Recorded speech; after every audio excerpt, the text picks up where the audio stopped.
ज्योति प्रकाश भाई। और आज हम बहुत ही गहरे क्वेश्चन पे चर्चा करने वाले हैं। ऐसे क्वेश्चन जिसके जवाब आपको स्पिरिचुअल दुनिया में नहीं मिलेंगे। ऐसे जवाब है, क्वेश्चन तो होंगे किसी के मन में लेकिन जवाब आपको नहीं मिलेगा। परंतु आज आपको ये सभी जवाब मिलने वाले हैं, इसलिए आप पूरा वीडियो देखिएगा क्योंकि इसमें करीबन 21 क्वेश्चन ऐसे हैं, 21, जो बहुत ही सुपर डुपर है। बेटा पंखा बंद करना जरा। तो भैया शुरू करते हैं आज का बढ़िया सा ये पॉडकास्ट। तो सबसे पहला क्वेश्चन आता है कि ईश्वर क्यों छिपा है। ये बेसिकली जो हम इसको देखेंगे, ईश्वर कौन है, ईश्वर को नहीं, ईश्वर क्यों छिपा हाँ हुआ है? वो पहले हम उसको जानेंगे कि जिसने सृष्टि को सर्जन किया और वही छिप गया, वही छुप गया। सूर्य की तरह दिखाई क्यों नहीं देता सबके हाँ, सामने?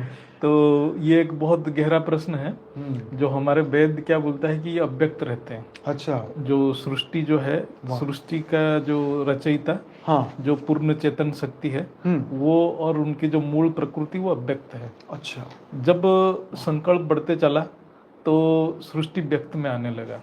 अच्छा, तो मूल सृष्टि जो, जैसे ईश्वर अपने आप को जब देखने के लिए अपने अंदर जो गुण था, वो गुण को जो प्रकट किया जब, तब वो प्रकृति बनी।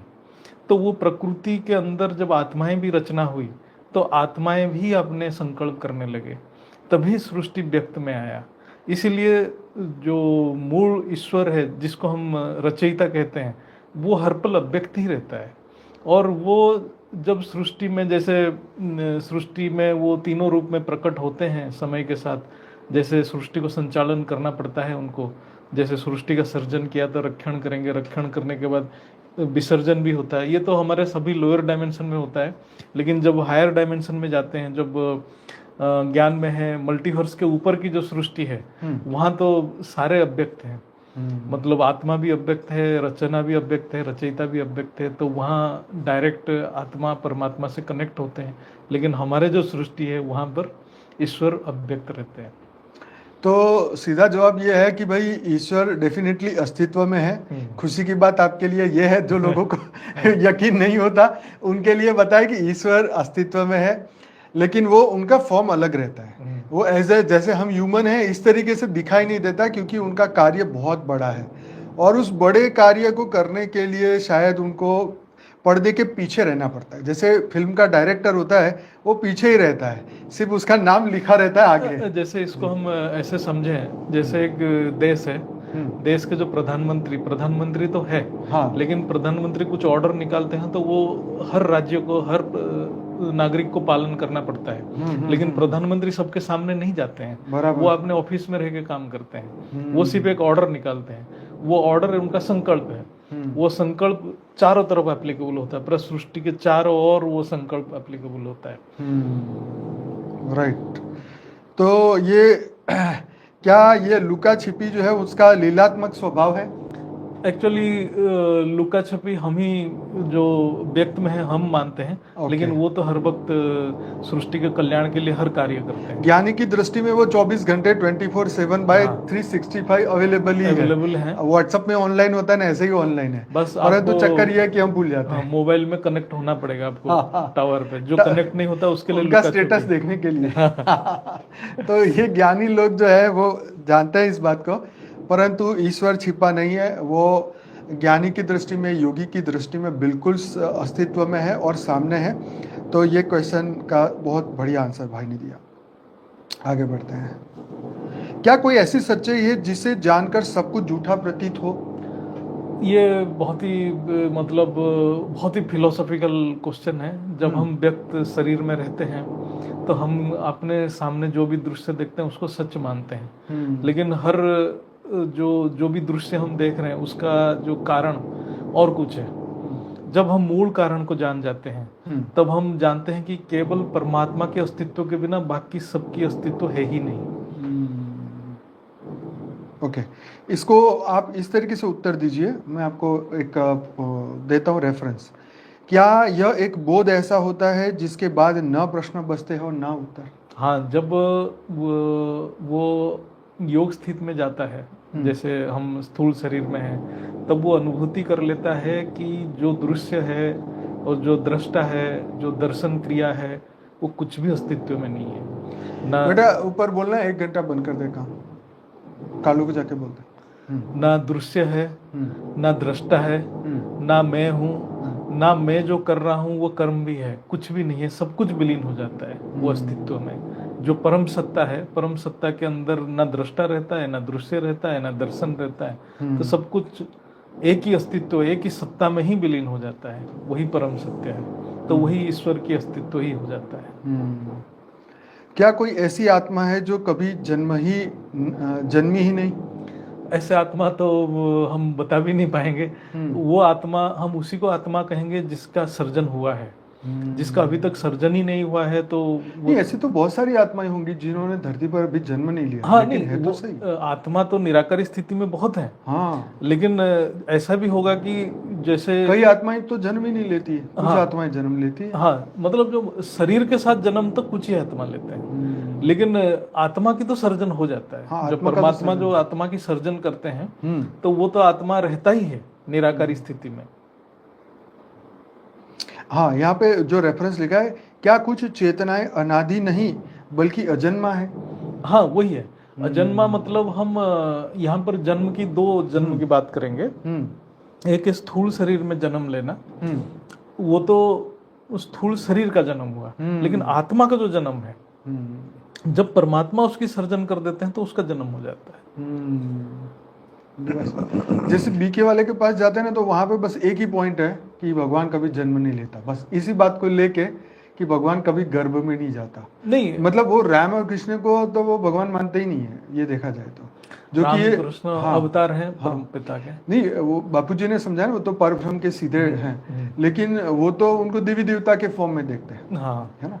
तो ये बात है कि इस तरीके से अगर देखा जाए तो राम भी धरती पर आते हैं, मनुष्य बनते हैं, समझाते हैं अपना एक्चुअली वो हमारे जो भगवत गीता में है ना, यदा यदा ही धर्मस्य ग्लानिर्भवति भारत अभ्युत्थानम अधर्मस्य तदात्मानम सुजाम्यहम्।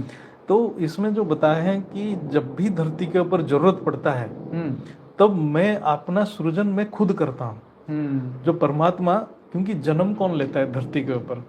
जो कर्म बंधन में है वो जन्म लेगा, लेकिन वो तो बंधन मुक्त है, वो क्यों जन्म लेगा? वो प्रकट होता है जब उसकी इच्छा होता है, जब उसको जरूरत होता है, तब वो खुद प्रकट होता है। और प्रकट होने के लिए धरती के ऊपर मनुष्य शरीर में प्रकट होने के लिए नियम तो एक ही है, उसके अलावा तो कैसे प्रकट होगा? तो चाहे कृष्ण हो, चाहे राम हो, वो तो प्रकट हुए हैं, वो अपनी इच्छा से आए हैं। तू जा यहाँ से, ऊपर जाके बोल के भैया ने बोला।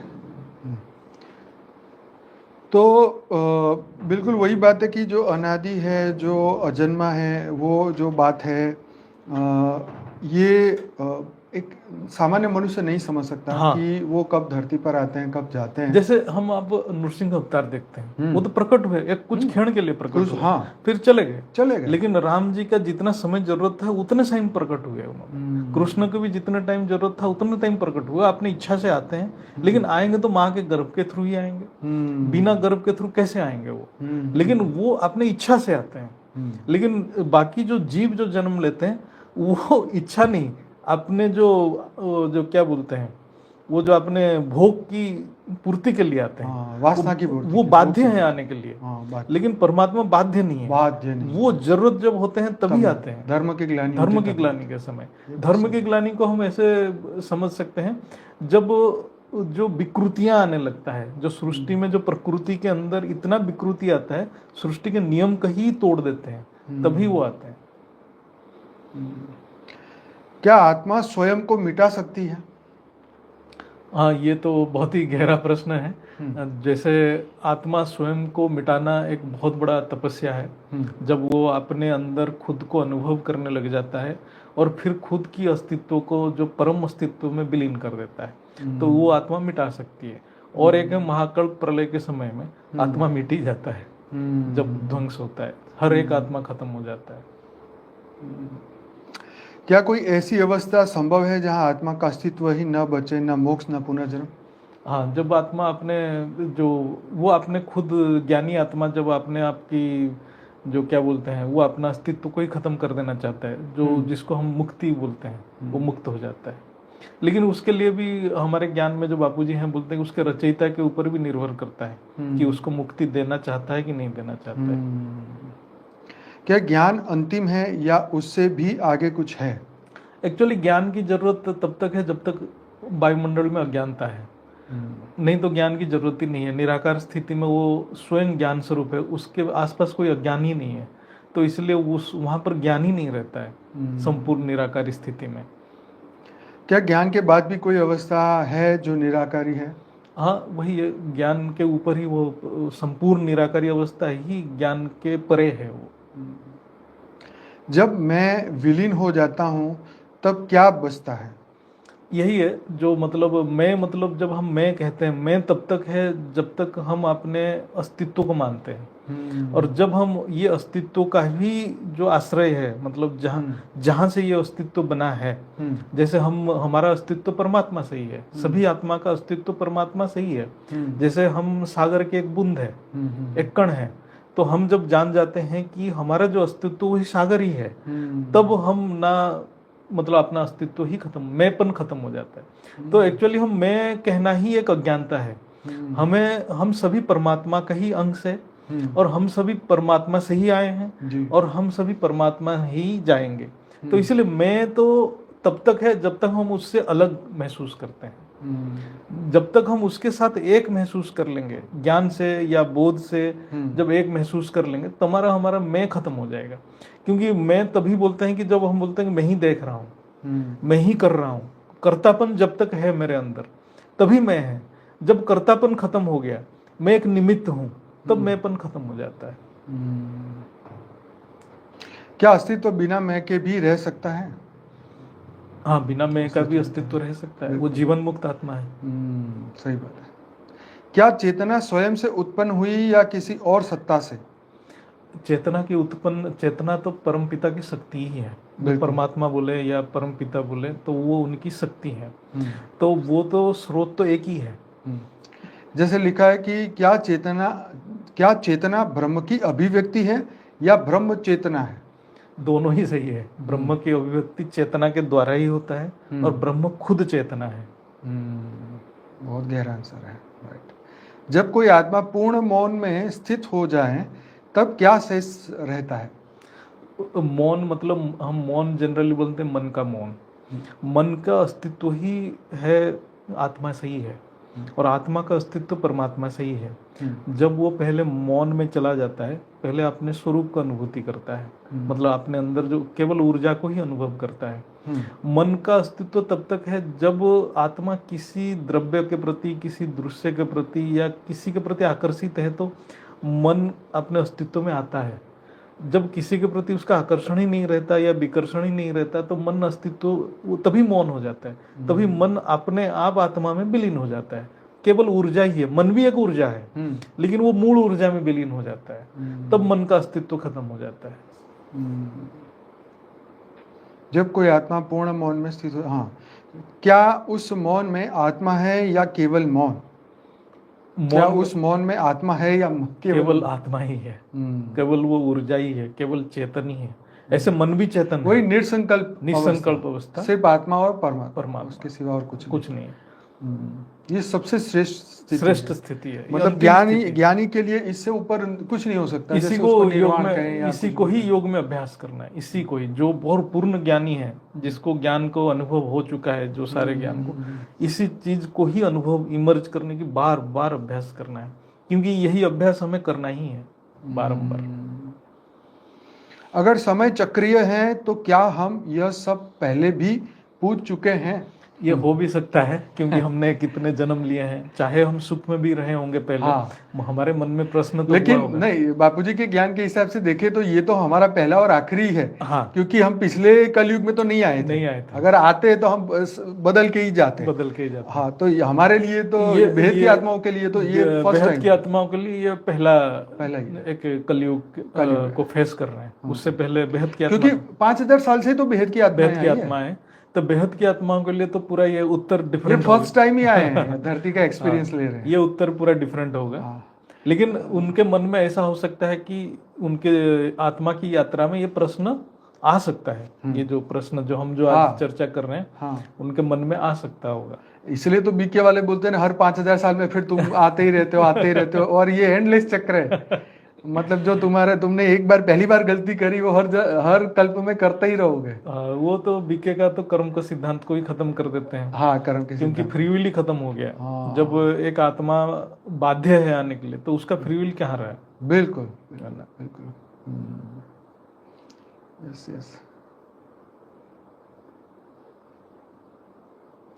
एक बढ़िया लाइन दिमाग में आ गई, जो एक टाइटल बन के सामने आएगी अभी आने वाले समय में। आगे बढ़ते हैं। अगर समय चक्रीय है तो क्या हम यह सब हाँ पूछ चुके, आ गया। क्या यह प्रश्न उठना भी एक सदियों पुराना कर्म है? क्या ये जो अभी हम चर्चा कर रहे हैं, क्या ये भी सदियों पुराना कर्म है? कितनी गहरी बात है। अच्छा, जो हम पूछ रहे हम हैं, पूछ रहे हैं, क्या ये पुराने कर्मों के हिसाब से आज पूछ रहे हैं? अच्छा, हाँ, ये भी हो सकता है कि हम जब नहीं, मुझे लगता है ये तो समय की डिमांड है। हाँ। हमारे लिए तो ये चीजें नहीं है, ये तो एक आम इंसान के लिए हो सकता है। हाँ। जो लोग बार बार इधर आते हैं वो तो कर्म चक्र से फंसे इसलिए आ रहे हैं। ये पूछ रहे होंगे, हम तो अपनी चॉइस नहीं, है। जो लोग ज्ञान की खोज में होंगे, हाँ। मुक्ति के खोज में आए होंगे, हाँ। तो उनके लिए ये प्रश्न हो सकता है। हाँ। हम तो जो कर रहे हैं, हम तो ऑन डिमांड है, टाइम ऑन डिमांड, समय हाँ, के डिमांड पे कर रहे हैं। हमें जरूरत ही नहीं था। हमें तो जरूरत ही नहीं था। तो ये सदियों पुराना कर्म किसी और के लिए हो सकता है, हमारे लिए नहीं है। हम तो अपनी फ्री विल से पूछ रहे हैं। फ्री विल से पूछ रहे हैं कि अपने योग स्थिति को बढ़ाने के लिए। क्या ईश्वर ने स्वयं को भी अनुभव किया है? ये तो ईश्वर ही जानेगा, हम कैसे बताएंगे? ईश्वर स्वयं को अनुभव करने के लिए शायद सृष्टि किया होगा। हाँ, यस यस यस।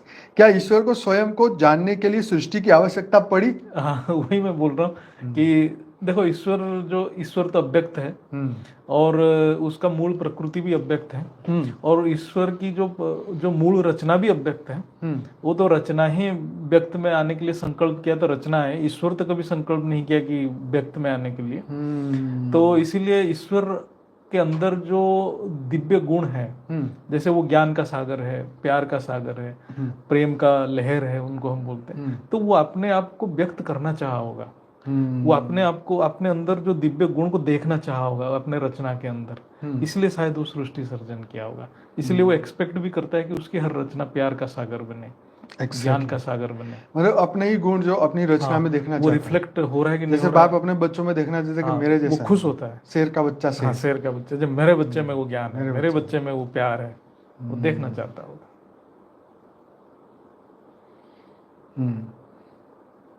अगर कोई आत्मा मोक्ष प्राप्त कर ले तो फिर वो क्या अनुभव करती है? शून्य, आनंद, या कुछ भी नहीं? एक्चुअली ये एक बहुत ही, मतलब वेद में ये क्वेश्चन बहुत डिस्कशन होता है, वेद शास्त्र में। मोक्ष किसका होता है? मोक्ष जो होता किसका है? हाँ। जब आत्मा नित्य मुक्त है, तो मुख्य किसका होता है? ये तो मन का ही होता है। मन का मोक्ष होता है। तो इसका मतलब वो कहीं फंसा पड़ा है, मन, तो इसीलिए उसको मोक्ष की जरूरत है। है ना? तो इसीलिए वो जब मुख्य हो जाता है तो खुद को अनुभव करता है, परमात्मा के शक्ति को अनुभव करता है, तभी वो सच्चिदानंद की अनुभव करता है, तब वो इस जो निवृत्त हो जाता है, इस सृष्टि से निवृत्त हो जाता है। नहीं, ये बिल्कुल सच है कि जब हम ज्ञान की अति गहराई में जाते हैं तो रियल में हम मोक्ष की अनुभूति तो करते ही हैं। मोक्ष हो गया, क्योंकि जब बंधन रहित अनुभूति है वही मोक्ष है। हम हर बंधन से मुक्त हो जाते हैं तो मोक्ष तो है ही है। तो और ये स्थिति जो है कंटिन्यू इसलिए नहीं हो सकती क्योंकि हमें हर दिन एक नया कर्म और भी करना है। इसमें क्या होता है, जो मन क्या है, मन भी चेतन की प्रवाह है। हाँ। तो वो मन की जो प्रवाह है, मन कहीं ना कहीं फंसा हुआ है। हाँ। तो मतलब मन बंध गया है कहीं। हाँ। जब बंधन से मुक्ति को ही मुख्य कहा जाता है। तो जब जहां जहां बंधा हुआ है वहीं से छूटने लगा तो मुख्य हो गया। और ये बात भी सही है, हम रोज कुछ ना कुछ कर्म करते ही हैं, तो वो ऑटोमेटिक वो फ्लो करेगा उस दिशा में, करेगा ना। कर्म करने के लिए तो चेतन शक्ति को तो लगाना ही पड़ेगा, नहीं तो कर्म कहाँ से होगा।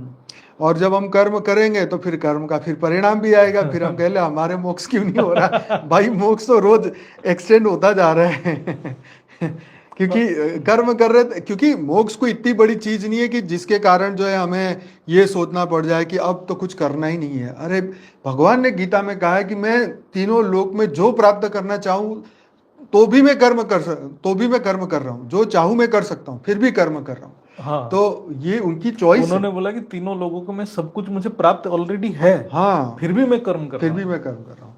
तो ये कितनी बड़ी बात है कि नहीं तो हमें भी लगेगा ना, भगवान को कर्म करने की क्या जरूरत है। तो भगवान वो दिखाना चाहता है कि मैं तुम्हारे लेवल पे आके अगर बेस्ट कर्म कर सकता हूँ तो तुम क्यों नहीं। हाँ, तो यही बात है कि भगवान का ये प्रॉब्लम है। चलो, क्या मोक्ष का अनुभव भी अनुभव के बाहर है? हाँ, मोक्ष क्या अनुभव स्थूल अनुभव से तो अलग हाँ, ही है। अलग ही है। हाँ, तो आगे जवाब, क्या मरणोपरांत भी कोई अज्ञान शेष रहता है?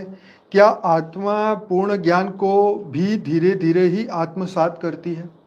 इस यस, रेफरेंस में दोनों जैसे क्वेश्चन के जवाब जो हम मरणोपरांत जो बोल रहे हैं, मृत्यु के बाद जो है, एक्चुअली मृत्यु तो शरीर का होता है, हम्म और हमारे अनेक शरीर है, हम्म जैसे सूक्ष्म शरीर, स्थूल हम्म शरीर। हम्म तो उसका जो अनुभूति है, हर शरीर के साथ एक एक अनुभूति रहता है। हम्म तो जैसे जैसे स्थूल शरीर का मृत्यु होता है, तो स्थूल शरीर में सारी इच्छा खत्म हो जाता है। हम्म फिर वो सूक्ष्म शरीर की अनुभूति को भी भोग करता है। हम्म फिर सूक्ष्म का भोग खत्म होता है तो कारण का भोग का अनुभव करता है। फिर कारण का भोग को खत्म करता है तो हर शरीर का मृत्यु होता है। तो इसलिए मरण के बाद भी उस आत्मा का, जो आत्मा यात्रा में निकला है, तो अनुभव तो रहता ही है। हम्म। तो यस, जो एक अज्ञान शेष है, तो उसको जो धीरे धीरे आत्मसात करता ही है ज्ञान हाँ, को। धीरे धीरे आत्मसात। और कोई आत्मा नीचे ही सारे ज्ञान को आत्मसात भी कर सकता है, जो बहुत ज्ञानी है। और क्या आत्मा पूर्ण ज्ञान को भी धीरे धीरे ही आत्मसात करती है? तो हाँ, धीरे धीरे धीरे ही ही करता होती है। है। और किसी को बहुत ज्ञानी अच्छा, है, कई लोग ये भी मानते हैं कि ऊपर जाके कुछ नहीं होगा, यही करो। नहीं, ऊपर भी पढ़ाई तो ऊपर होती भी ही होता है। है, ऊपर भी जिसको होता है। जिसको यहाँ मौका नहीं मिला, या उसको गुरु की कृपा रही, और गुरु ऊपर रहते तो ऊपर बुला के उसको शिक्षा देते हैं हाँ, या उसका पढ़ाई देते जब हैं। तक आपने जो पूर्ण स्वरूप जो को स्वरूप जागृत को ना हो नहीं तब तक जान तो जान जाता, तो उसका चलेगा, जर्नी चलेगा। चलेगा, ये तो है। कंप्लीट नहीं है वो। क्या परमात्मा भी कभी अकेलापन महसूस करता है? परमात्मा तो अकेलापन तो नहीं करेगा महसूस, क्योंकि वो तो सर्व गुण, सर्व समर्थ है। तो इसलिए वो अकेलापन तो महसूस नहीं करेगा। लेकिन वो एक, जैसे आपने को अभिव्यक्त करने के लिए रचना किया है, ऐसे वो तो अकेलापन कभी महसूस नहीं करेगा। अगर परमात्मा पूर्ण है तो सृष्टि क्यों बनाई? हाँ, वो मतलब आपने आपको देखना चाहा, हाँ। इसलिए सृष्टि बनाया। सृष्टि तो उसके लिए एक एक्सपेरिमेंट है। ऐसे ब्रह्म की इच्छा को कोई जान नहीं सकता, ये हाँ, बिल्कुल यहाँ पर ये भी सेट हो हमारे रहा बस है। की बात नहीं है। हम क्यों कैसे बता सकते हैं कि भाई तुम, उन्होंने क्या किया? वो तो उनकी उनकी खुद की बात है ना, हाँ, उनके खुद के संकल्प है। तो क्या सृष्टि उसका संवाद है अपने आप से? ये भी सही है। ये भी सही है। ये भी हाँ, बहुत सही बात है कि बहुत वो सही बात अपने है। अपने आप से संवाद करके सृष्टि रचना कर रहे हैं। जिसे हम मैं कहते हैं, क्या ये केवल भ्रम है? मैं तो सच में एक भ्रम ही है, क्योंकि मैं हर वक्त, जब मैं ही कहते हैं ना, वो उसमें हम एक अहंकार को प्रदर्शित करते हैं। मतलब हम परमात्मा को अस्तित्व से दूर अपने आप को कर लेते हैं। जब मैं खत्म हो जाएगा तभी हम परमात्मा की अनुभूति करेंगे, क्योंकि आत्मा का स्वतंत्र अस्तित्व कुछ है ही नहीं। आत्मा इधर जीवात्मा बनेगा, नहीं तो परमात्मा स्वरूप में रहेगा। और जब तक मैं कह रहा है, मतलब वो जीवात्मा है, उसकी कुछ इच्छा है, तभी मैं कह रहा है। और जिस मोमेंट में मैं ही खत्म हो जाएगा, वो खुद परमात्मा स्वरूप ही बन जाएगा। क्या अहम नाम की कोई वास्तविक सत्ता है, या यह केवल संस्कारों का योग है? ऐसे देखा जाए तो जो भी आत्मा, जब भी रचना होता है, आत्मा का जो मूल प्रकृति जो होता है, वो मूल प्रकृति का गुण पूरा रचयिता का ही रहता है। और जब वो जो लाइट माइट स्थिति में रहता है, उस टाइम उसमें कोई मैं नहीं रहता, कोई अहम नहीं रहता, वो खुद अपने रचयिता को ही अनुभव करता है। लेकिन जब उसके अलावा कुछ संकल्प किया और कुछ देखने के लिए, तब ये अहंकार आता है, यही मैं आता है। नहीं तो ये मैं और अहंकार कुछ नहीं रहता, वो परमात्मा का ही स्वरूप है। क्या सृष्टि से पहले भी कोई और ब्रह्मांड था? क्या हर महाप्रलय के बाद नया नियम, नए ईश्वर, नई आत्मा आती है? ये तो बापूजी ने बताए हैं कि ये तो ब्रह्मांड की बात है। जब ब्रह्मांड में महाकल्प प्रलय हो जाता है, ये बहुत थोड़ा इम्पोर्टेंट है क्वेश्चन। महाकल्प प्रलय हो जाता है तब ये ब्लैक होल जो हम चर्चा किए, ब्लैक होल बन गया। फिर ब्लैक होल बनने के बाद फिर मतलब जीव बन गया, फिर शिव बनते हैं पावर लेके लेकिन इसमें क्या होता है, उसका जो मूल प्रकृति है, जो लाइट माइट स्थिति में आते हैं, माइट में वो संस्कार रह जाता है, जो सर्जन करने का संस्कार रह जाता है। तो जब नया सृष्टि बनता है तब नया ब्रह्मा बनते हैं, नया विष्णु बनते हैं, नया शंकर बनते हैं, नई आत्माएं बनते हैं, सब कुछ नया बनता है। तो इसका मतलब फिर ड्रामा तो रिपीट होगा? ड्रामा रिपीट नहीं होगा, बट ये रहेगा कि उस जो ब्रह्मांड में 100 साल, फिर ब्रह्मा का एज 100 साल रहेगा, बट ड्रामा रिपीट नहीं होगा, ब्रह्मा अलग हो जाएगा। क्योंकि सब कुछ ही तो बदल गया, सब कुछ बदल गया, आत्मा बदल गया, सब कुछ बदल गया, क्योंकि वो अपने हिसाब से चलेगा फिर ड्रामा। बहुत सही है। क्या ऐसा कोई क्षण होता है जहां समय भी स्वयं को खो दे? एक्चुअली समय को हम देखें तो समय तो रचयिता का ही ऊर्जा है। जब तक रचयिता का ऊर्जा चल रहा है, समय चल रहा है। जब आत्मा खुद रचयिता में विलीन हो जाता है तब समय खत्म हो जाता है। क्या समय भी कभी इतना गहराई में समा जाता है कि अस्तित्वहीन हो जाए? एक्चुअली समय का प्रभाव जो वेद में मैंने देखा, समय का प्रभाव जड़ चीज के ऊपर है, जड़ के ऊपर है, चेतन के ऊपर नहीं रहता। तो जब भी कोई जो भी मनुष्य है, कोई आत्मा है, जब आपने चेतनत्व को अनुभव करेगा तब वहाँ समय के प्रभाव नहीं रहेगा। जब तक वो शरीर में रहेगा तब तक समय के प्रभाव को अनुभव करेगा। जैसे मैं बोल रहा हूँ कि कोई मनुष्य मर गया तो वो सूक्ष्म जगत में चला गया, वहाँ भी समय का प्रभाव रहेगा क्योंकि उसका सूक्ष्म शरीर है। ऐसे करते करते जब वो पूर्ण चेतन को अनुभव कर लेगा, वहाँ पर समय का प्रभाव नहीं रहेगा। जैसे यहाँ का परम धाम में चला गया तो वहाँ समय का प्रभाव कुछ नहीं रहेगा, वहाँ समय स्थिर हो जाएगा। क्या आत्मा स्वयं को भी देख सकती है?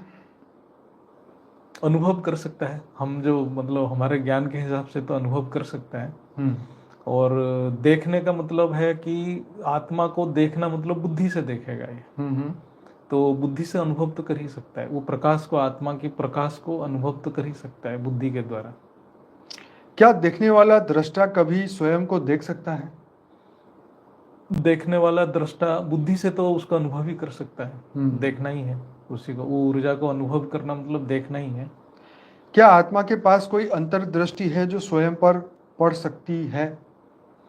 आत्मा की अंतर्दृष्टि मतलब उसको हम यही बोलेंगे कि विवेक बुद्धि कहेंगे।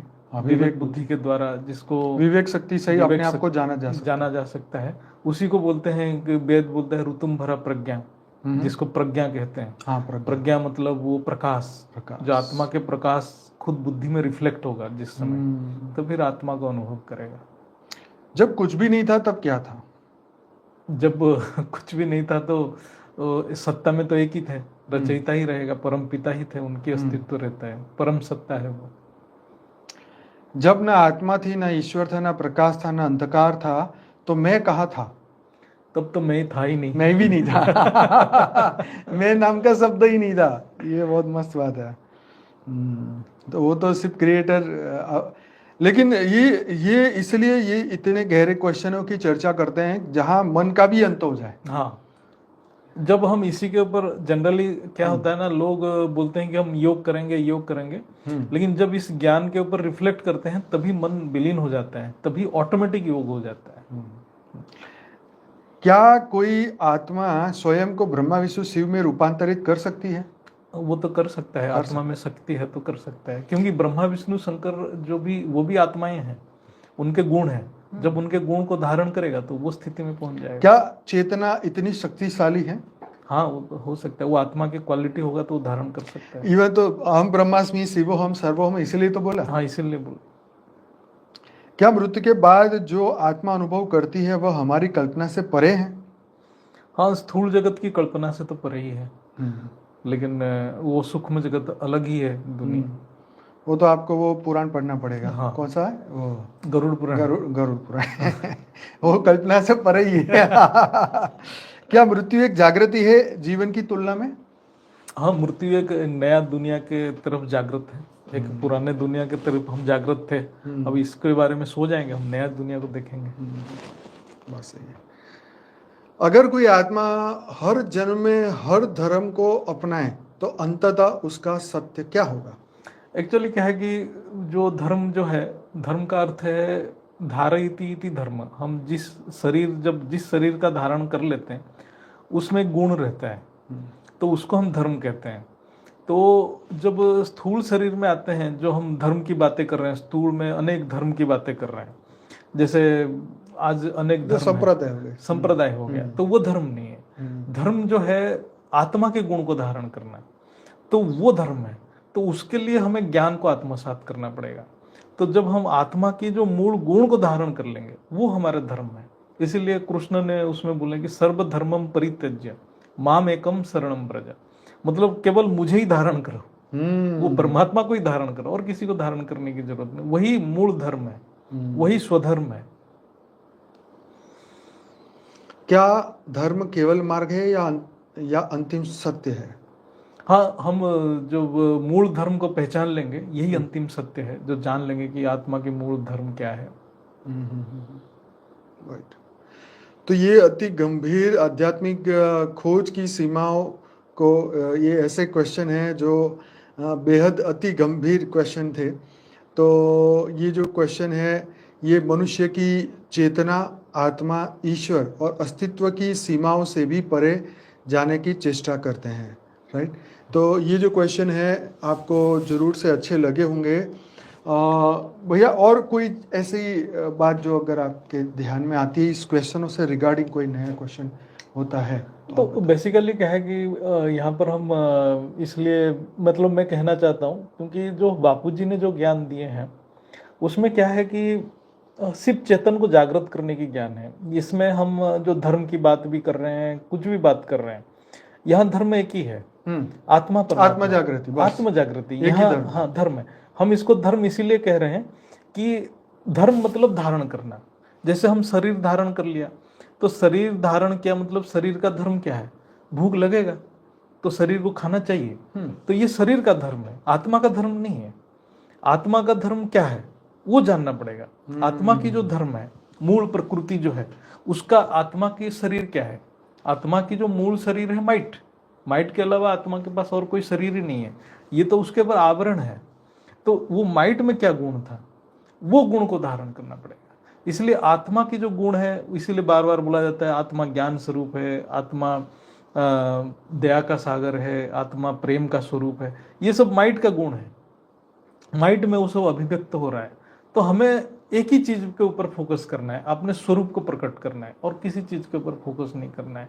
और आज जो हम इतने धर्म के कॉन्फ्लिक्ट में फंस चुके हैं, ये तो एक देवान का एक, हम बोल सकते हैं कि जब शरीर में जो धर्म की बात कर रहे हैं, जो भी भक्ति मार्ग भी है या इतना रिचुअल्स भी कर रहे हैं, ये सारे चीज है शरीर का रिक्वायरमेंट, वो आत्मा के रिक्वायरमेंट नहीं है। हमें अपने मूल रिक्वायरमेंट को जानना पड़ेगा, तभी जाके, मतलब मेरे को कहने का मतलब कि सभी को ज्ञान में आना चाहिए। ज्ञान के अलावा बाकी किसी में जाएंगे तो हम शरीर में फंस जाएंगे। और एक सबसे बड़ा चीज है, हम जो भी कर्म कर रहे हैं, यदि ये कर्म तीनों गुण से प्रभावित है तो हम कभी ये तीनों गुण से ऊपर जा ही नहीं सकते हैं। सत्य बात। इसलिए हमारे जो कर्म है वो गुणातीत होना चाहिए, हमारे जो संकल्प है वो भी गुणातीत होना चाहिए, तभी जाके हम ये प्रकृति से ऊपर, तीनों गुणों से ऊपर अपने मूल प्रकृति तक पहुंच पाएंगे, नहीं तो पहुंच ही नहीं पाएंगे। यही हमारा धर्म है। बहुत सुंदर। तो ये सत्य है कि प्रकृति के कर्म तो हम बहुत टाइम से करते आ रहे हैं, उसके भोग, कर्म का फल सामने आता है, उसको भी बहुत टाइम से भोग रहे हैं, सुखी भी हो रहे हैं, दुखी भी हो रहे हैं, ईर्ष्या भी करते हैं, द्वेष भी करते हैं, करते करते करते समय तो बीत रहा है। लेकिन जो करने का जो संकल्प है, जो प्योरेस्ट कर्म है, वो है अपने अस्तित्व को जानना, और उसके बाद विश्व कल्याण की भावना रखना, विश्व कल्याण के लिए परम शांति के वाइब्रेशन फैलाना। तो ये एक ऐसा ज्ञान मार्ग है, ये भक्ति मार्ग नहीं है, ये कोई रिचुअल्स नहीं करने को बोलता कि आपको आरती उतारनी है, सुबह की मंगला आरती करो, रात की ये आरती करो, ये सब रिचुअल्स है। जब आत्मा ज्ञान मार्ग में आगे नहीं बढ़ती तो उसको सपोर्ट करने के लिए भक्ति मार्ग उसको मदद करता है कि वो भटक ना जाए, वो अस्तित्व को भूल ना जाए। इसलिए इस मार्ग में भक्ति मार्ग भी सही है, जब तक आत्म जागृति नहीं होती तब तक एक सपोर्ट मिलता रहे। लेकिन ज्ञान मार्ग में जब हम एंटर करते हैं तो ऐसे गहरे क्वेश्चन फिर जो अस्तित्व को जानना चाहते हैं उसके मन में आएंगे, हर एक के मन में नहीं आएंगे। कोई कहता है हमारे को जरूरत नहीं, हम तो खा पी के मस्त रह रहे हैं, हमारे को ये ढूंढने की क्या जरूरत है। तो भाई जरूरत तो नहीं है, लेकिन जब तुम उस चेतना की अवस्था में पहुंचोगे तब अपने आप ये आपके भीतर जागेगा। फिर आप ढूंढोगे कि इसके जवाब कहाँ मिलेंगे। तो इसके जवाब आपको अपने भीतर ही मिलेंगे जब आप पूर्ण स्वरूप को जानेंगे तब। तो आशा रखता हूँ आज का ये एपिसोड आपको अच्छा लगा हो, और अच्छा लगा है तो मैं एक बार आपकी कमेंट चेक कर लेता हूँ, क्योंकि मैंने अभी चेक किया नहीं। अगर कुछ इसमें है तो मैं क्वेश्चन के ले लेता हूँ, जवाब आपको भैया से पूछ लेता हूँ।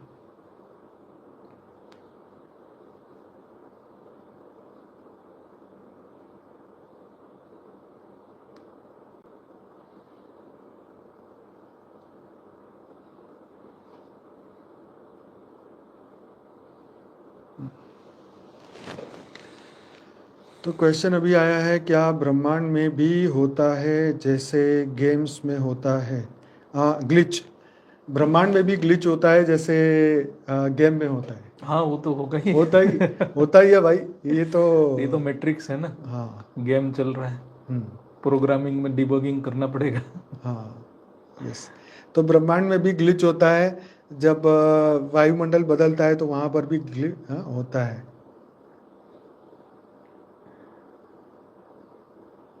भाई लिख लो जिसको जवाब चाहिए फटाफट क्वेश्चन। मरने के बाद ट्रांसपेरेंट बॉडी होती है तो देख कैसे लेती है?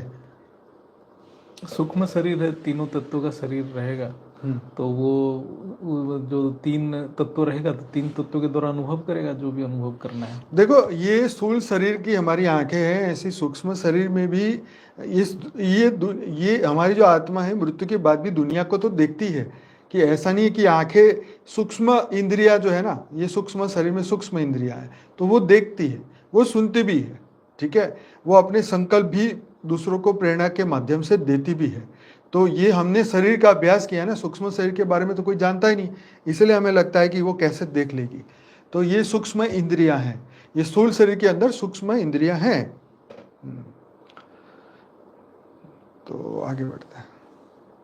अपने और दूसरे को आत्मा समझकर जो कर्म करते हैं, क्या यही आत्म स्वरूप में स्थित होना होता है?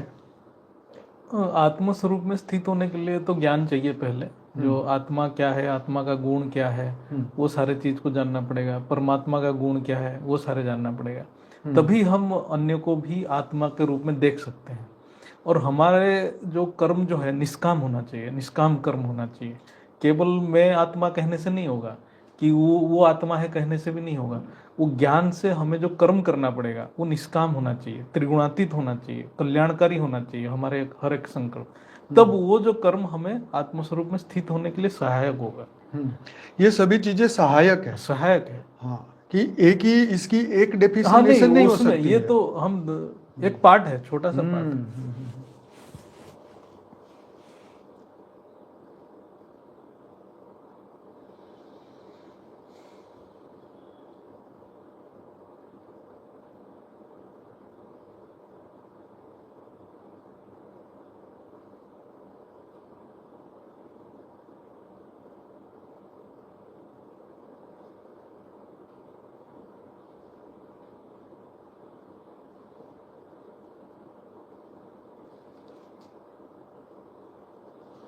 यहाँ क्वेश्चन है कि आत्मा मृत्यु के बाद बिना शरीर उनके परिवार को देख सकता है? Question mark. नहीं, वो तो शरीर तो है, सूक्ष्म शरीर है उसका, सूक्ष्म शरीर है ना, तो वो तो देखेगा। सारे रत्न देखने हैं। इसमें इनको थोड़ा ज्यादा कंफ्यूजन इसीलिए हो रहा है, ये इसका बहुत चर्चा है वेद में। किस चीज का? ये जो हमारे इंद्रियां कैसे काम करता है। हमारे जो इंद्रियां हैं, 5 इंद्रियां हैं, जैसे आंख, कान, कान, नाक, ये जो है ये 5 तत्वों के साथ कनेक्टेड है। जी। जैसे हम आंख की बात साली करते हैं, आंख अग्नि तत्व के साथ कनेक्टेड है। ओके। जो हम कोई भी दृश्य देखते हैं अग्नि तत्व के द्वारा ही देखते हैं। आंख तो एक फिजिकल अपियरेंस है हमारे आंख, लेकिन आंख, केवल आंख से हम थोड़ी देख सकते हैं। अंदर जो प्रोसेस होता है वो अग्नि तत्व के द्वारा सूक्ष्म से प्रोसेस होता है। जो वो जो दृश्य जो हम बनते हैं, हम ये जो चीज को देख रहे हैं, जैसे हम कंप्यूटर में देख रहे थे, हर चीज अंदर जाके क्या बनता है, बाइनरी डिजिट बन जाता है। तो हम ये जो फोटो देख रहे हैं, अंदर वो फोटो क्या फोटो नहीं रहता है, वो और कुछ सिग्नल में चेंज हो जाता है। बराबर है। वो सिग्नल को हम देख के जानते हैं कि ये है। तो जब सूक्ष्म शरीर बनता है तब खाली सिग्नल प्रोसेस होता है, ये आंख नहीं रहता है। लेकिन उस टाइम वो तरंगे ही, जैसे आकारी दुनिया थी तो आकारी हाँ, दुनिया में भी तो थे, खाली सिग्नल देवता है, भी तो हाँ। आंखों से ही देखते थे। वहां सिर्फ आपको तरंग से आप हर चीज को देखोगे, ये आंख की जरूरत नहीं है। ये बोलने वाली भाषा थोड़ी ना ऊपर होती है, हाँ, वहां तो विचारों की दुनिया है। सारे इसी। बहुत सही है। अच्छा, एक है अनंत भैया, मुझे सारे रचना के पिक्चर देखने हैं, कहाँ से मिलेंगे परम शांति? अच्छा, तो भाई हमारी बुक में देखो, जितनी अवेलेबल है उतने ठीक है। बाकी ज्ञान पहले आपका पूरा होगा तो फिर हम कुछ आपकी मदद कर पाएंगे। सीधा आके कोई क्वेश्चन करेगा तो हम उसके लिए थोड़ा टाइम नहीं निकाल पाएंगे, परंतु आप हमारे से कनेक्टेड होंगे तो हम आपकी मदद करेंगे। ठीक है, सब कुछ ईमेल में नहीं हो सकता है, इसलिए व्हाट्सएप पे तो जुड़ना पड़ेगा ही पड़ेगा। चलिए आगे बढ़ते हैं। कई दिव्य आत्माएं ऐसी हैं सिर्फ ईमेल में जवाब मांगती है, तो ईमेल में हमारे पास इतना समय नहीं, कि क्योंकि ईमेल में क्या है कि जो हम बोलेंगे वो तो नहीं लिखना पड़ेगा ना, समझाने के लिए कितना टाइम लगाएंगे। तो इसीलिए व्हाट्सअप होता है, तो फिर भी उस क्वेश्चनों को हम लाइव में ले लें, या अगर छोटे से क्वेश्चन है तो ऑडियो भेज के भी हम रिप्लाई कर सकते हैं। पर हर चीज़ तो हम ईमेल में जवाब लिमिटेड दे सकते हैं, ज़्यादा नहीं दे सकते हैं।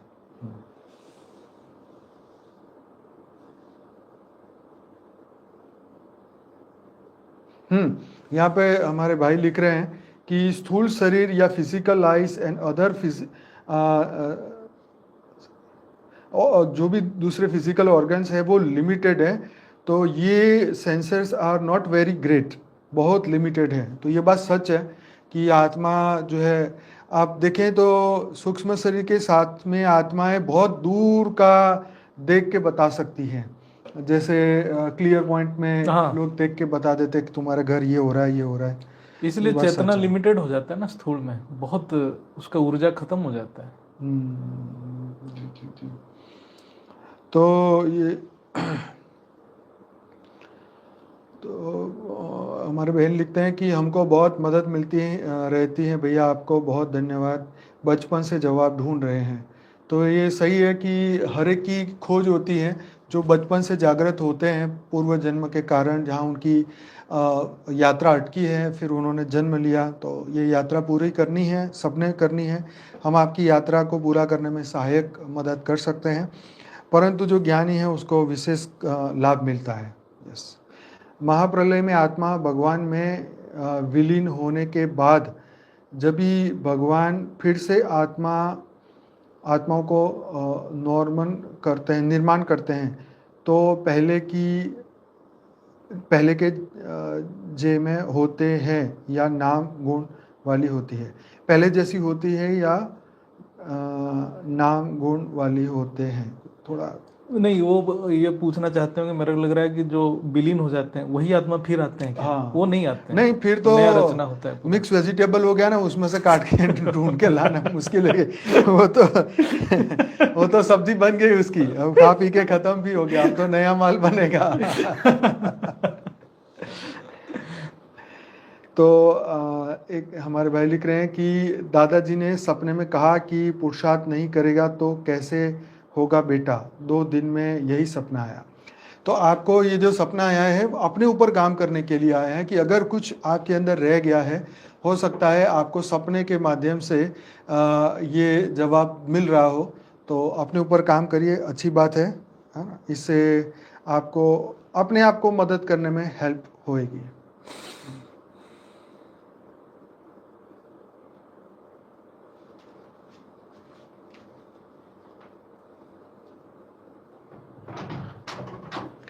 तो जब हमें जब ये ये जर्नी हमारी है, राइट। एक मिनट, एक और आया क्वेश्चन।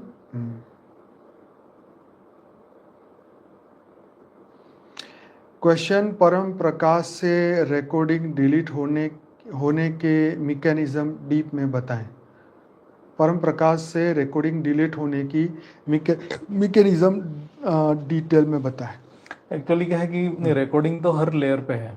जैसे बहुत मस्त क्वेश्चन। हाँ, स्थूल में भी रिकॉर्डिंग पड़ा है, सूक्ष्म में भी पड़ा है, कारण में भी पड़ा है, सारे रिकॉर्डिंग निकलना पड़ेगा। और बेसिकली क्या होता है, जो रिकॉर्डिंग है बेसिकली स्थूल का सारे रिकॉर्डिंग का मूल है कारण शरीर। वो कारण शरीर से ही रिकॉर्डिंग रिफ्लेक्ट होके होके स्थूल और सूक्ष्म में आता है फाइनली। जैसे कोई मनुष्य मर गया तो स्थूल शरीर खत्म हो गया, तो वो रिकॉर्डिंग कहाँ जाएगा, वो कारण में चला जाएगा। हर चीज कारण में रहता है फाइनली सेव होके। तो कारण को रिकॉर्डिंग को डिलीट कैसे करेंगे? कोई भी रिकॉर्डिंग हमारे स्मृति है, मेमोरी है कारण शरीर। हम सिर्फ कारण शरीर की बात करेंगे, हायर शरीर में जब जाएंगे वो तो ऑटोमेटिक चेतन काम करता है। प्रॉब्लम हमें यही होता है। तो जैसे हमारे कंप्यूटर में मेमोरी है, मेमोरी कार्ड में है क्या, एटॉमिक लेवल पे रिकॉर्डिंग होता है, वाइब्रेशन के थ्रू रिकॉर्डिंग है। तो ऐसे ही कारण शरीर में भी वाइब्रेशन के थ्रू ही रिकॉर्डिंग है। वो हम ऐसे समझे कि हम विजुअलाइज करें तो वो वाइब्रेशन है, डिफरेंट वाइब्रेशन है, और बहुत सूक्ष्म वाइब्रेशन है, स्पंदन है। वो हमें वो स्पंदन को चेंज करना पड़ेगा। तो उसको चेंज कैसे करें? उसको हम हायर एनर्जी के स्पंदन डालना पड़ेगा। तो हम जब आत्म स्वरूप की बात करते हैं तो हम कारण शरीर के ऊपर की ज्ञान लेना पड़ेगा। वो ज्ञान लेके हमें वो स्पंदन जनरेट करना पड़ेगा। वो संकल्प है, वो जो स्पंदन संकल्प है। हम जब बार बार वो संकल्प करेंगे, वो जो कारण शरीर में जो स्पंदन है, उसकी स्पंदन, उसका जो आवृत्ति है, उसका जो फ्रीक्वेंसी, वो चेंज हो जाएगा, वो धीरे धीरे डिलीट हो जाएगा, और कुछ नहीं है। इसको संकल्प के द्वारा ही चेंज करना पड़ेगा। आत्मा के संकल्प शक्ति से ही हम रिकॉर्ड को डिलीट कर सकते हैं। जब वो संकल्प में पावर रहेगा, उससे ज्यादा ऊर्जा का जब स्पंदन आएगा, तो ये जो कम ऊर्जा का स्पंदन को खत्म कर देगा।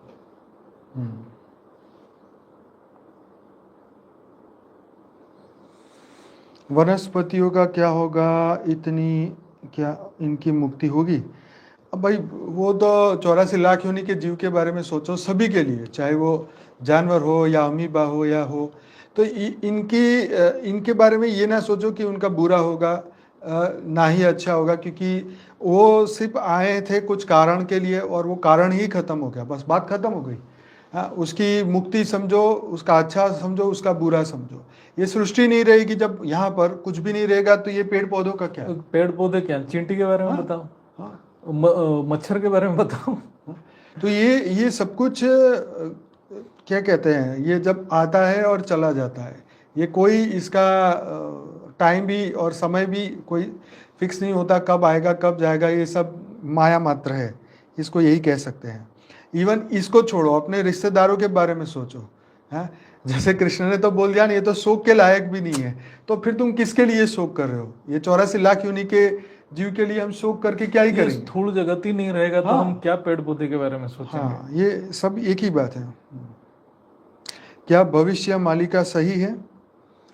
वो तो मतलब वो तो भविष्य मालिका के ऊपर तो कोई ऐसे मतलब हम लोग एक्सपर्ट तो है नहीं, लेकिन जो भी वक्ता हैं जो भविष्य मालिका को जो एनालिसिस कर रहे हैं, तो वो एक प्रकार की अभी तक तो बहुत सारे चीज लग रहा है जो प्रलय कैसे कैसे हो रहा है। तो लेकिन हम लोग तो उसको मतलब मेरे देखो, एक बात को समझो, यहाँ धरती पर जितने भी दिव्य आत्माएं आई हैं, चाहे भविष्य मालिका को लिखने वाले कितने संत थे? वो 5 संत थे जिन्होंने ये लिखी। ठीक है, उन्होंने आज से 600-700 साल पहले लिखी। हाँ, तो उन्होंने अपनी सूक्ष्म दृष्टि से इन्होंने देखा कि जब समय में बदलाव ऐसा ऐसा आएगा तो ऐसा ऐसा होगा। कॉज एंड इफेक्ट लिखा है। हाँ, धरती के वाइब्रेशन बदलने से जो कॉज पैदा होंगे और उस कॉज के कारण प्रकृति कैसे तमोप्रधान होके या प्रकृति कैसे बदला लेगी, वो चीजें वहां लिखी हुई है। मनुष्य के कर्मों के कारण, राष्ट्र के कर्मों के कारण, कलेक्टिव कर्म, इंडिविजुअल कर्म, सभी के कर्मों के कारण जो भी चेतना में बदलाव आएगा उसका उन्होंने रिफ्लेक्शन लिखा है। आप इसको इस तरीके से समझिए, वो सच है कि झूठ है। मैं कहता हूँ, बाबूजी बोलते हैं कि परम शांति के वाइब्रेशन अब भी दुनिया में पहुंचा हो तो ये पूरा सब कुछ बदल सकता है। जो कह रहे हैं कि होगा वो भी नहीं होगा। जैसे बहुत सारे प्रिडिक्शंस हैं, जैसे नॉस्ट्राडामस के भी प्रिडिक्शंस हाँ। हैं ऐसे। ये एक्चुअली जो लिखे हैं क्या नाम है, ये जो भविष्य मालिका लिखे हैं, एक अच्युतानंद दास करके थे, उन्होंने लिखे हुए थे। जी जी जी। तो वो तपस्या करते थे, योग समाधि में जाते थे। फिर उस समय की स्थिति में, वो तो उस टाइम की स्थिति में जो था वायुमंडल का अवस्था से, जैसे हम आज के डेट में ग्राफ प्लॉट करते हैं मैथमेटिक्स में भी, हम प्रिडिक्ट करते हैं जब हम इतना सेल रहेगा तो 10 साल के बाद हमारा वहां तक पहुंचेगा। हाँ, लेकिन बीच forecast में है। फोरकास्ट है, बीच में हम कुछ मेजर चेंज हो गया तो वो नहीं बनेगा, Right. और कुछ बनेगा। Right. तो ऐसे ही उस टाइम के जो वायुमंडल की जो ग्राफ देखे थे उन्होंने सूक्ष्म दृष्टि से, उस हिसाब से उन्होंने एक प्रिडिक्ट किया था कि आफ्टर 600 ईयर्स ये वायुमंडल में परिवर्तन हो सकता है। लेकिन हम ये वायुमंडल को ही परिवर्तन कर दें तो और कुछ होगा। तो ये तो बहुत ही सूक्ष्म जगत बहुत परिवर्तनशील है। वैसे तो अभी 43 बार 43 बार अभी कलयुग होना बाकी है, पेंडिंग है। हाँ। अब ये चक्र है तो भी और घूमने वाला है। पर बापूजी यही तो कहते हैं ना कि इससे पहले इसी बार ये ड्रामा समाप्त हो, ये पूरा मल्टीवर्स का परिवर्तन इसी वक्त हो कि हमें कोई 43 की राह देखनी ना पड़े। अभी तो 28वां चतुर्युग चल रहा है। 28वां चल रहा है, 27 बार तो ऑलरेडी हो चुका है, और पता नहीं 1000 चतुर्युग तक ब्रह्मा का एक दिन, कितना चतुर्युग बाकी है? कितना बाकी है अभी तो यही तो बात है। भगवान ने माया क्यों बनाई? अगर माया नहीं होती तो इंसान पहले ही मुक्त हो जाता। तो भाई इंसान तो अभी भी मुक्त है, भगवान ने तो आत्मा तो मुक्त है, नित्य मुक्त है। लेकिन हमने बंधन को स्वीकार किया। बहुत जीवन मुक्त आत्मा ऊपर बैठी है, वो आना भी नहीं चाहती, कुछ बोलना भी नहीं चाहती, सब चुप करके मौन करके चले गए। तो इसीलिए भगवान को ये कहना कि इससे बेटर है कि हम अपने आप को ही देखें तो ज़्यादा अच्छा है। रात में सितारे इधर उधर भागते हैं, इसको क्या कहेंगे? भाई सितारे तो भागते नहीं है, वो तो अपनी जगह पर ही हैं, पर कुछ उल्का पिंडें आती हैं, गिरती हैं, और वो शायद हो सकते हैं, और ज़्यादा से ज़्यादा कुछ एलियन के बारे में हो सकता है। एलियन कैसे आ सकते एक गैलेक्सी से दूसरे गैलेक्सी में? वो तो नामुमकिन है। नामुमकिन यहाँ पर कुछ भी नहीं है भाई। यही तो मतलब यहाँ पर ही तो ईश्वर की अस्तित्व को, ईश्वर की शक्तियों को हम भूल जाते हैं। नामुमकिन कुछ नहीं, हमने सिर्फ अपनी नॉलेज का दायरा छोटा रखा है, इसीलिए हमने इसको नामुमकिन मानते हैं। अब आज से 500 साल पहले कोई भी राजा सोच सकता था कि हम लोहे के डिब्बे में बैठ के यहाँ से वहाँ दूसरी जगह जाएंगे? क्या प्लेन के अस्तित्व के बारे में कोई सोच सकता था? क्या कोई टेक्नोलॉजी के बारे में सोच सकता था? क्या कोई सोच सकता था कि हम फ़ोन पे बात करेंगे विदाउट वायर? हाँ, जब BSNL का ज़माना था, वायर वाले फ़ोन का ज़माना था, तब हम वायरलेस फ़ोन की कल्पना नहीं कर सकते थे। तो ये हमने अपने आप को लिमिटेड किया। जब ये ज्ञान और आगे बढ़ेगा तो और अध्यात्म की नई टेक्नोलॉजी आएगी जो निरसंकल्प होने में हेल्प करेगी, जो योगिक क्रियाओं में हेल्प करेगी। आपके अनुभव, हमारे अनुभव लोगों को रोग मुक्त, शोक मुक्त करने में मदद करेंगे। एक लाइन से तुम्हारे जीवन का क्या बोलते हैं, सभी पाप नष्ट हो जाएंगे। एक लाइन सुनते ही आप अपना स्व परिवर्तन कर लेंगे। इस लाइन को ढूंढते ढूंढते आपको हजारों कल्प हो गए हो, लेकिन वो लाइन से आपका जीवन बदल सकता है। ये कभी भी हो सकता है, लेकिन ये ज्ञानी आके बोलेगा, आपके सही समय पर आपको मिलेगा, तब आपकी चेतना का स्तर बड़ा होगा। तो नहीं तो आप भी सुना अनसुना करके आप चल दोगे कि आपकी ऐसे तो स्तर भी बढ़ना चाहिए, मतलब उसकी स्थिति भी बढ़ना चाहिए। समय तो समझा रहा है ना, समय तो टीचर बन रहा है, समझा रहा है। वॉर होगा कि अगर होगा तो क्या करें? वॉर होगा कि नहीं होगा? अगर होगा तो क्या करें? देखो अभी जैसे हर आत्मा अपने संस्कार के हिसाब से कार्य करेगा, वो ज्ञानी अपने संस्कार के हिसाब से ही करेगा। उसको वार हो या ना हो उससे मतलब नहीं है। वो तो अपने संस्कार के हिसाब से काम कार्य करिएगा, विश्व कल्याण के लिए हर पल संकल्प करेगा। वो तो वार के संकल्प भी नहीं करेगा। एक बात तो मुझे एकदम क्लियर है यहाँ पर कि भारत पे कभी भी परमाणु हमला नहीं हो सकता। ऊपर वाला जो है वो भारत को तो कैसे भी सेव करेगा, बाकी दुनिया का हमें पता नहीं, लेकिन ये एक्सट्रीम लेवल पर भी भारत भूमि को परमात्मा बचाएगा। ये सत्य बात है जो मुझे ऐसा लगता है। बाकी आगे जाके क्या परिवर्तन हो सकता है, मेरे भी विचार बदल सकते हैं, ऐसा कुछ नहीं है। अभी तक तो ऐसा लग रहा है, आगे की वो है। और क्या कर सकते हैं हम? जब वॉर होगा तो हम अपने क्या कर सकते हैं? जब जंगल में आग लगी तो क्या कर सकते हैं, भागते हैं। तो भागने का मतलब यहाँ से हमें मृत्यु लोक छोड़ने का संकल्प करना है। यहाँ पे ऐसे पकड़ के मत बैठो कि हम यहीं पर अड्डा जमा के बैठेंगे ये धरती पे। यहाँ पर किसी के अड्डे जमे ही नहीं है। कितनी सिविलाइजेशन आई, कितनी सिविलाइजेशन छोड़ के यहाँ से दूसरे ब्रह्मांडों में भी भाग गई। कभी उसका जिक्र होएगा तो पता चलेगा आपको। जो वो इजिप्ट के पिरामिड वाले जो आए थे वो तो सब आत्माएं लेके भाग चुके हैं अपनी। अब विज्ञान भी तो डिक्लेयर कर रहा है कि ये धरती रहने लायक नहीं है। हाँ, अब फिर यहाँ हम परमाणु इतना, बम गिरे या ना गिरे, ऐसी धरती रहने वाला नहीं है। हाँ, परमाणु बम नहीं भी गिरा तो धरती क्या है? हाँ, प्रकृति भी प्रकृति हो रहा थोड़ी है। छोड़ने वाली है। प्रकृति नष्ट ऐसे ही हो रहा है। प्रकृति नष्ट होएगी तो प्रकृति एक्शन का रिएक्शन करेगी। परमाणु बम छोड़ो, ऐसे ही खेती नहीं होगा, खाना नहीं मिलेगा, क्या करोगे? अरे सब हमारे गुजरात में भी समुद्र जो है 1-1 किलोमीटर अंदर गांव में घुस गए हैं। आप देखेंगे तो यहाँ पर है कई गांव के नाम है, मैं भूल गया अभी। अरे वो इंटरस्टेलर मूवी देखेंगे, उसमें बहुत बढ़िया डायलॉग है। नासा में जब जाता है कोई साइंटिस्ट, वो बोल रहा है कि we don't need doctors engineers, क्या करेंगे हमको तो फार्मर चाहिए, खाना ही नहीं है तो क्या करोगे हम ये सब। सत्य बात है। तो फर्टिलिटी खत्म है, खाना ही नहीं मिलेगा तो आप ये पैसा लेके करेंगे क्या? ये तो बात परम सत्य है। लिख रहे हैं एलियंस वोम होल से आते हैं तो परम तत्व के, परम प्रकाश के होते हैं। बिल्कुल सही लिखा आपने।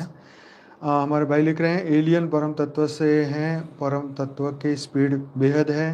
Speed of light is imagination of physical matter. स्थूल का मैक्स स्पीड लाइट है। एलियन तो high power soul from outside galaxy. बिल्कुल सच है।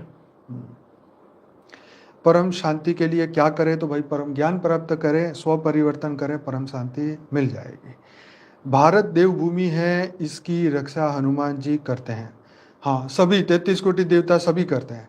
हम सब भी संकल्प करते हैं तो हम सब उसमें इंक्लूडेड हैं। ठीक है, हमारा संकल्प जितना पावर होगा वो देव देवियों को भी उतना पावर जाएगा। हाँ, तभी वो सामर्थ्य बनेंगे। बिल्कुल बिल्कुल।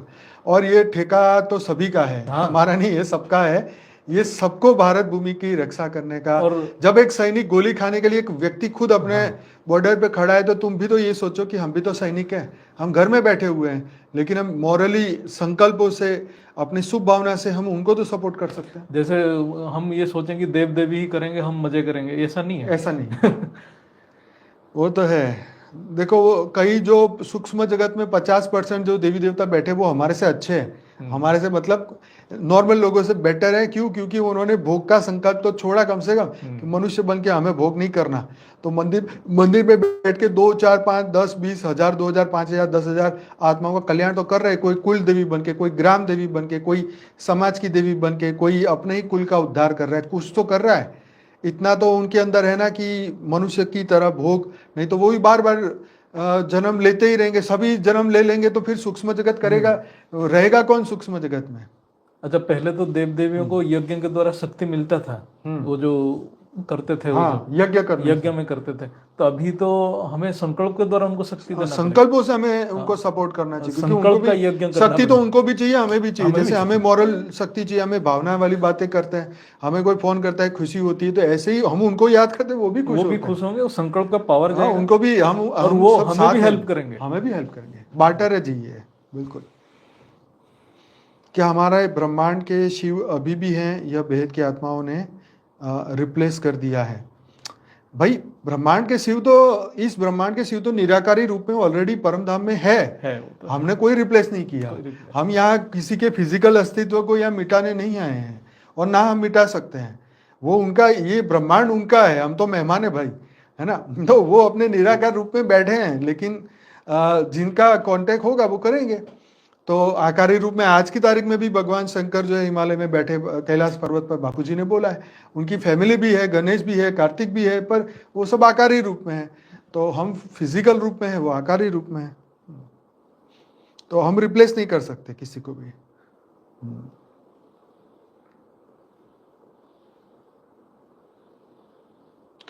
भैया क्या पूरे 100 कला तक के मल्टीवर्स तक जीवन मुक्ति होगी, या बापूजी अभी कहते हैं सिर्फ बेहद की आत्माओं की ही होगी? प्लीज बताएं। तो देखो ये मल्टीवर्स के जो बापूजी ने जो पहले एक प्लान में बताया था कि पूरे मल्टीवर्स की 2 या 3% आत्माएं बचेगी और फिर नया मल्टीवर्स बनेगा, तो वो उस वक्त की बात थी।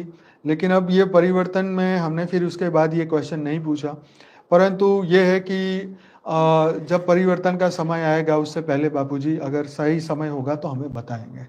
तो अभी क्या होगा, किनका कल्याण होगा नहीं होगा, क्या होगा, इतना डिटेल में अभी हमने फिर से चर्चा नहीं की है।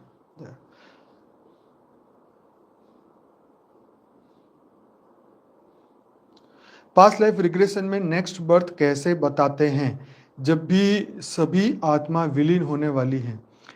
भाई नेक्स्ट बर्थ बताते हैं वो उनकी फ्री विल है। जैसे दलाई लामा पहले बोल के जाते हैं कि मैं अगला जन्म वहां लेने वाला हूं, तो फिर उनकी टीम उनको ढूंढती है, ठीक है, तो उनका रीबर्थ का संकल्प है। तो जिसका रीबर्थ है, जो जिस स्कूल में से आया है वहीं जाके वो पैदा होएगा ना।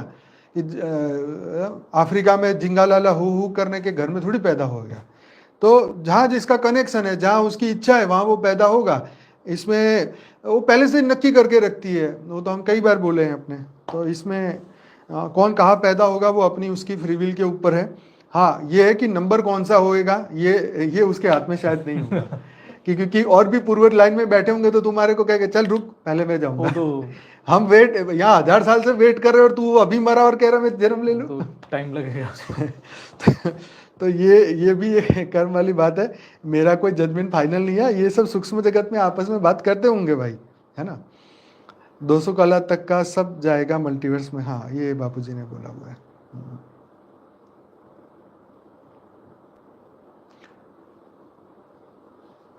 तो चलिए आज का ये एपिसोड यहीं समाप्त करते हैं। आप सभी दिव्य आत्माओं का बहुत बहुत धन्यवाद। वीडियो को जरूर से लाइक बटन जरूर करिए। लाइक करेंगे तो आगे पहुंचेगा, नहीं करोगे तो नहीं पहुंचेगा। और लाइक बटन दबाने में 0.0001 सेकंड ही लगती है, तो जरूर से इतना सेकंड लगाइए। और ये एक आपका बहुत बड़ा सपोर्ट है, अगर वीडियो को लाइक करते हैं तो हमें भी खुशी होती है कि चलो हमारे वीडियो में जितने लाइक करते हैं इतना तो सीरियसली सुनते होंगे, बाकी तो सब अपना रोटी कपड़ा मकान में व्यस्त हैं। लेकिन समय आएगा तो ढूंढेंगे, जब जरूरत होगी तो ढूंढेंगे, पर कोई बात नहीं।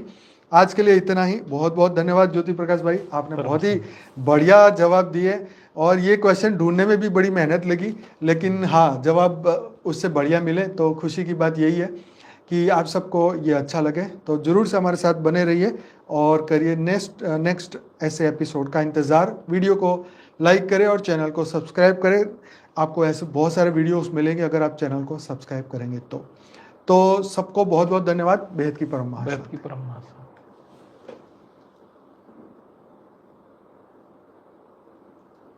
ओके।